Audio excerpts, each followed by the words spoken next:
Nessa sessão vamos falar sobre dois assuntos: a análise de criticidade e demandas dependentes de pressão. A análise de criticidade ajuda a verificar como que o sistema é confiável no aspecto de segmentação da rede e como que uma possível falha pode afetar o abastecimento da rede como um todo. Ela visa a identificação de elementos críticos, onde ele analisa caso necessite o isolamento de um determinado tubo ou de uma válvula, quais as válvulas que precisam ser manobradas, quais são as mais próximas, e qual é o segmento que vai ser afetado, e qual que é o impacto hidráulico no sistema com relação ao isolamento de consumidores. Aqui temos uma situação, um exemplo de análise de confiabilidade. A gente tem aqui uma rede nesta ilustração, representada aqui com essas linhas azuis e os seus respectivos diâmetros em polegadas. E aqui temos em vermelho as válvulas de manobra aqui posicionadas. E se a gente, por exemplo, pensar numa situação onde esse tubo precisa ser trocado. Então, para esse tubo ser trocado, é preciso fechar essas válvulas, que são as mais próximas, e com este tipo de reparação, todo esse trecho representado em vermelho vai ser isolado.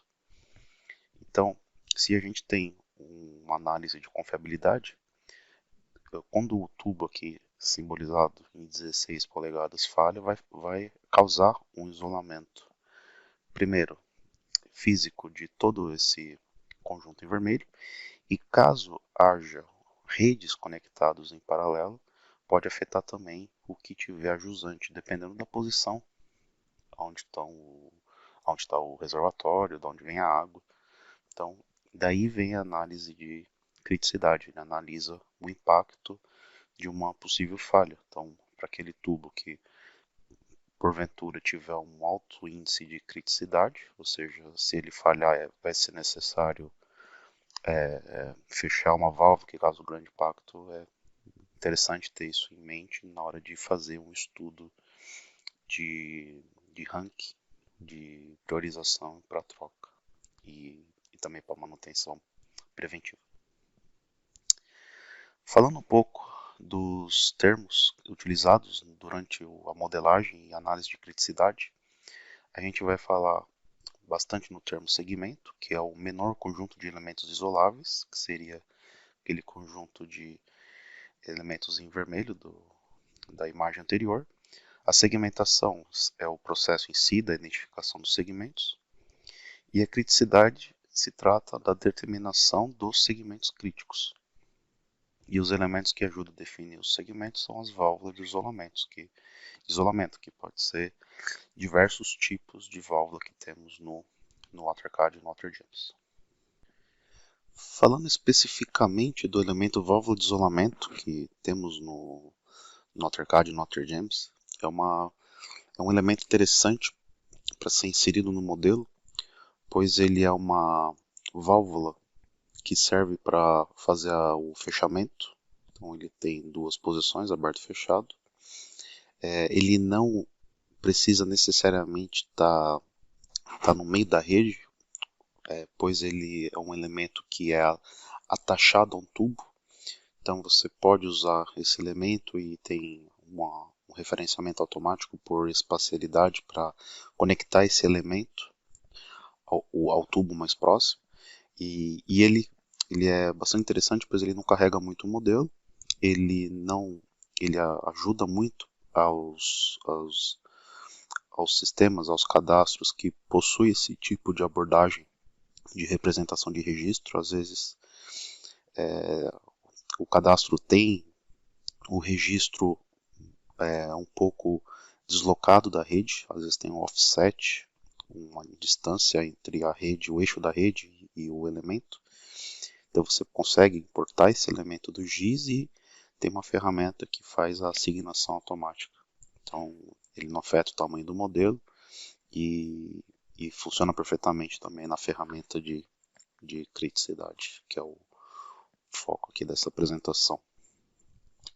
Então, quando a gente está pensando no macro fluxo de trabalho, a gente começa, obviamente, com a criação do modelo de rede e na importação da rede com as válvulas de isolamento, tudo isso feito pelo Model Builder. Criticidade também pode ser usada com outros tipos de válvula, como a TCV, por exemplo, ou também funciona com as válvulas de controle de fluxo, ou de redução e sustentação de pressão. Então, dentro da ferramenta de criticidade, você pode escolher quais tipos de válvula que tem no modelo que você quer que seja considerado durante o estudo de criticidade. Estudo de criticidade que se inicia com a identificação dos segmentos. Então, automaticamente ele vai analisar a conectividade das válvulas de isolamento, como é que elas estão conectadas com a rede, se houverem, se não usa os outros tipos de válvula que quer considerar. Aí ele identifica todos os segmentos que é possível de ter. Depois ele analisa, que é o segundo passo do criticidade, que é a identificação dos segmentos de paralisação, que é o resultado se um segmento é isolado, se, por exemplo, tiver algum segmento ajusante que vai a ser isolado, por consequência, ele também analisa, que é o segundo passo. E por último, aí é um cálculo hidráulico, que é a criticidade dos segmentos. Ele faz através do balanço, do cálculo hidráulico, de uma situação onde o segmento que vai ser isolado caia, qual que é o impacto? Qual que é a porcentagem, por exemplo, do consumo total, da demanda total da rede que é tirada, que é isolada. Então tem, neste último passo da criticidade, uma avaliação hidráulica, que seria o resultado em si da criticidade. Então, um tubo que está conectado à saída de um reservatório, por exemplo, e ao reservatório único de um distrito, de uma zona, aquele tubo tem a criticidade igual a 100%, pois se ele falhar, ele basicamente para com o abastecimento de todo o sistema. Então, o segmento, como dito, é a menor porção de tubos que pode ser isolado entre válvulas. Aqui tem um exemplo onde a gente tem as válvulas aqui em vermelho e temos vários segmentos. Temos o segmento S101, que é o segmento que está entre as 4 válvulas vermelhas da esquerda. Tem o S103, que é esse outro segmento entre as 4 válvulas da direita. E o segmento S102, que é esse que pega uma fração do tubo 1. Então, o segmento pode ter uma parte de um tubo. Então, pegando esse modelo agora, por exemplo, aqui não temos válvulas. Aí, se pensarmos com as válvulas, temos aqui o estudo de segmentação feito. Então, esses são seria o primeiro passo do primeiro resultado, que é pego com o estudo de criticidade. Aí, no final, tem a análise dentro do algoritmo de criticidade, como é que é a inter-relação entre os segmentos, para fazer a análise de como que, se um segmento falha, se ele não impacta outros, né? Então ele lista os segmentos, quais são os elementos quais são as válvulas que são fechadas para criar o segmento e quais são os tubos que estão dentro. Aí na sequência, começa a ter os resultados do impacto. Então ele vai te dar resultados, por exemplo, qual que é a porcentagem do corte, o shortfall. Então o shortfall seria a porcentagem do consumo total que é isolado no caso de uma falha de um tubo dentro de um dado segmento. Então, quando você tem, por exemplo, altas taxas, altos valores para o corte, quer dizer que são segmentos às vezes que envolvem muitas válvulas, ou uma rede que tem um posicionamento de válvula ruim.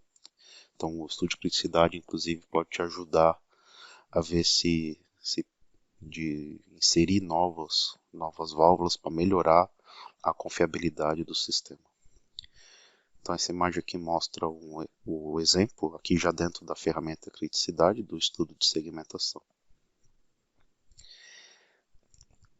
Aí os segmentos de paralisação, que é o impacto quando um elemento falha, ele também possui a identificação, né, dentro do estudo de criticidade.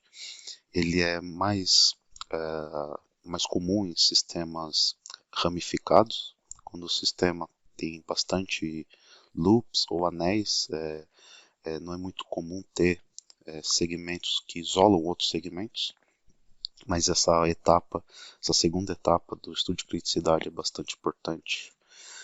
Então aqui é um exemplo bastante interessante, onde a gente tem aqui o primeiro resultado do estudo de criticidade, que é os segmentos em si.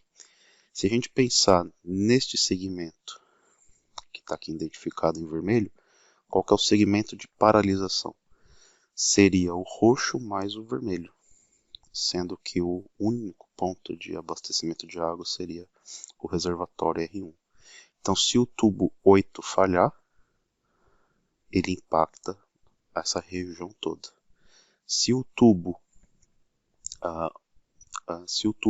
1 falhar, para isolar ele é necessário fechar só a válvula 1 e a 4. Aí a água tem essa opção para vir para cá. Então temos esse que está representado aqui por você, um só dos resultados, mas o estudo de criticidade vai fazer todos os testes possíveis.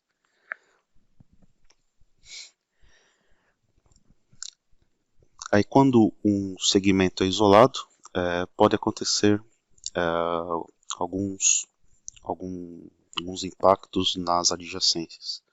Então dentro da ferramenta de criticidade, pode ser configurado um critério de qual que é a pressão mínima que é considerada para a demanda ser considerada atendida.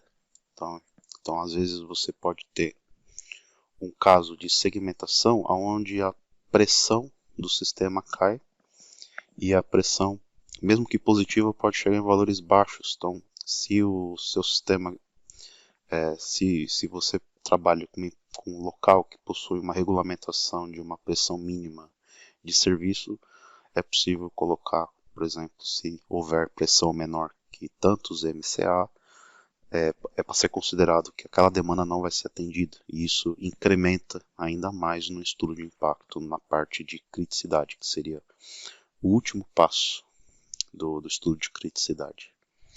E é importante ter bem modelados os seus consumidores, né, dentro do modelo, que vai ser usado como base para a análise de criticidade.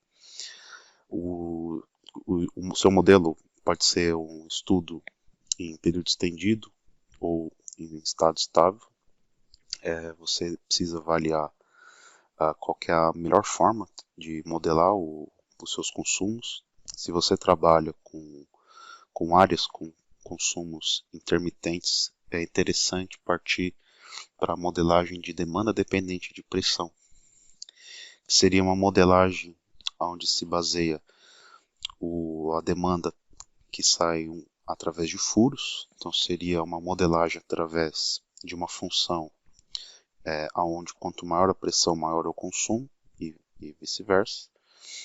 E essa função, que também é chamada de PDD, pode ser usada em conjunto de demandas independentes da pressão, que seria um valor, uma vazão pré-definida. Então a gente tem vários tipos de consumo. Então, a gente tem, por exemplo, consumo baseado em volume, que é como se fosse a descarga de um vaso sanitário, o enchimento de uma banheira, ou demandas baseadas em pressão, que é como os sprinklers, ou a modelagem própria de vazamentos. Então, basicamente, as demandas do nosso sistema caem nesses dois tipos, baseado em volume ou baseado em pressão.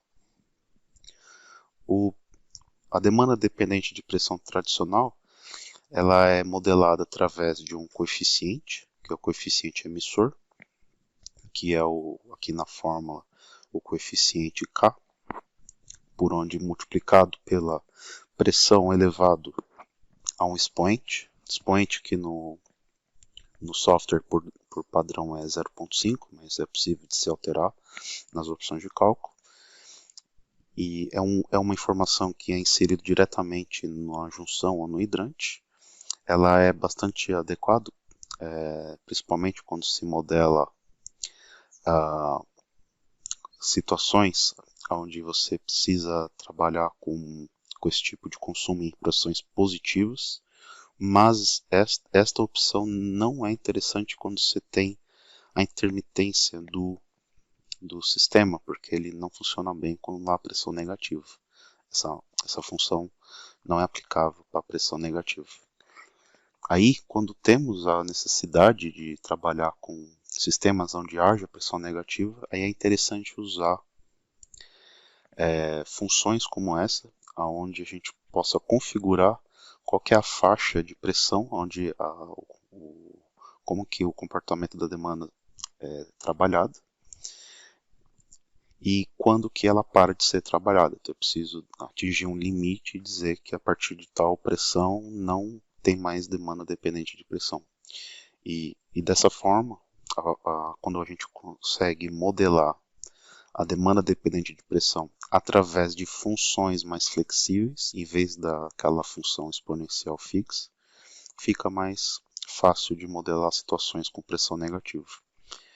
E é um algoritmo dentro do AutoCAD e do AutoJames, sob uma patente da Bentley, onde é configurado nas opções de cálculo ou diretamente direto ao nó, que pode ser aplicado a todos os nós ou só para alguns. E aí, no caso, é bastante utilizada a função PDD, que é modelada dentro da alternativa de demanda dependente de pressão.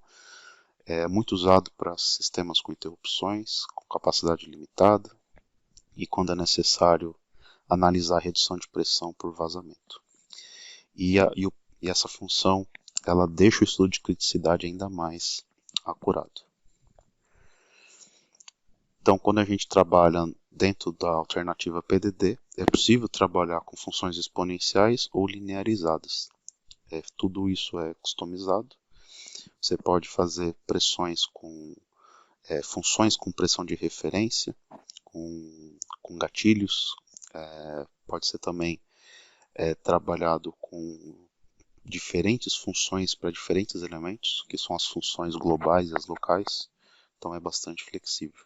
Então aqui é um exemplo de função exponencial com múltiplos pontos, onde o usuário pode ajustar, e uma outra curva com pressão de referência, para que a partir de um dado ponto a pressão de referência seja usada de uma forma independente da pressão. Então aqui no caso, em torno de 50 PSI é a pressão, para depois ficar no limiar, no final, né, quando tem a transição do PDD para totalmente independente da pressão.